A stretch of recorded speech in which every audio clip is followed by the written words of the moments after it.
Google satranç ustası yapay zekası AlphaZero. Bildiğiniz üzere satranç oyunu gerçekten iyi hafıza ve zeka isteyen bir oyun tipidir. Hamleleri doğru yapmak, oyunu ve oyuncuyu iyi hamleler ile alt etmek gerekiyor. Google bu konuda öğrenmeyi de öğrenen yapay bir zeka geliştirmişti. Yapay zeka yazılımları konusunda son yıllarda önemli adımlar atan Google, satranç üzerinde yoğunlaştırdığı AlphaZero yazılımını faaliyete geçirdi. İnsan için ustalaşmanın oldukça zor olduğu satranç oyununda tarihte oynanan bütün resmi karşılaşmalar bu yapay zeka tarafından yalnızca 4 saatte öğrenildi. Kurgu değil, bilim. Gelecekte değil, şimdi. Google sessiz sedasız tarih yazıyor. Yeni araştırmanın sonucunu yayınlayan Google, yapay zeka yazılımı AlphaZero ile süper insan performansı geliştirdiğinden bahsediyor. Satranç ve uzak doğu kökenli Go gibi oyunlarla kapasiteleri test edilen yapay zekalar artık insanın erişemeyeceği kabiliyetlere kavuşuyorlar. Yeni yazılım AlphaZero, tüm insanlığın satranç bilgisini resmen yalayıp yuttu. Temelde yalnızca satranç kuralları öğretilen yapay zeka, sadece 4 saat içinde bütün resmi karşılaşmaların hamlelerini analiz etti. Oyunlardaki hileleri ve taktikleri öğrenmeyi başardı. Konu hakkında yorum yapan dünyanın en büyük satranç ustalarından Garry Kasparov, bunun çok büyük bir başarı olduğunu, AlphaZero'nun satranca brute force yerine insan gibi yaklaştığını söylemiş.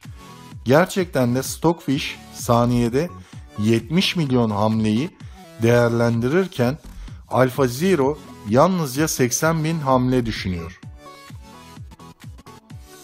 Konuyla ilgili en güzel yorumlardan biri de bir başka satranç ustası Peter Hein Nielsen'den gelmiş. Sonucu öğrendiğimde, özellikle de oynanan maçları incelediğimde şöyle düşündüm. Her zaman üstün bir uzaylı ırkı dünyaya gelip de bize nasıl satranç oynadıklarını gösterse nasıl olurdu acaba derdim. Sanırım artık cevabı biliyorum. Satranç için AlphaZero. AlphaZero'ya satranç oyununun mekanikleri tanıtıldı ve oyuna olan bilgi birikimini kendi öğrenmesi beklenildi. Böylelikle AlphaZero, satranç oyununun tarihi ve daha önce oyunun literatürüne girmiş açılış oyunları, savunma stratejileri gibi kavramları kendi kendine öğreniyor. AlphaZero'nun satranç becerilerini ölçmek için halihazırda dünyanın en iyi açık kaynak satranç yapay zekası olarak kabul edilmiş Stockfish ile bir maç yaptırıldı. Oyunun başlangıcında Stockfish, oyunu daha hızlı ve daha iyi oynayan taraf. Ancak oyun oynanmaya başladıkça AlphaZero'nun öğrenme algoritması devreye girdi ve oyunu daha hızlı oynamaya başladı. Oyun açılışında Fransız açılışı adı verilen bir oyunu çok sık oynayan AlphaZero, oyunun devamında bu oyundan vazgeçiyor ve Queen Gambit, İngiliz açılışı ve Caro-Kann açılışı gibi oyunları tercih ediyor. Üstelik bu açılışların oyun sırasında keşfedip kullanmaya başlıyor. Sonuç ise oldukça hayret verici. Birbirleriyle aynı seviyede satranç bilerek başlayan ve oyun sırasında kendi kendilerini geliştirmeleri beklenen iki yapay zekayı karşılaştıran maçta AlphaZero adına 28 galibiyet ve 72 beraberlik ile sonuçlanıyor.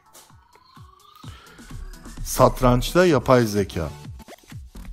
1997 yılında IBM tarafından üretilen Deep Blue adında bir program ile satranç-yapay zeka ilişkisinin ilk tohumları atıldı. IBM verilerine göre saniyede 200 milyon hamleyi düşünebilen bir program olan Deep Blue, zamanının dünya bir numarası ve satranç üstadı Garry Kasparov ile oynamış. Bu oyunun 1-1 beraberlikle sonuçlanmıştı. Elbette maç büyük ses getirdi. Kasparov oyuna kuşku ile yaklaştı. Deep Blue'nun bazı hamlelerinin insanlar tarafından yapıldığını iddia etti. Bu hikaye daha sonra Game Over Kasparov vs. The Machine adlı çalışma ile belgeselleştirildi. 1997'den beri yapay zeka adına yapılan atılımı görmek adına Deep Blue ile AlphaZero arasındaki farkı incelemek gerekirse, saniyede 200 milyon hamle görebilen Deep Blue'ya karşı AlphaZero aslında daha az pozisyonu öngörüyor, ancak rakibinin oyununu da analiz edip en doğru hamleyi görebiliyor. Daha az hamle hesaplayıp öğrenme algoritması sayesinde sadece düşünen değil, analiz edebilen bir iskelete sahip.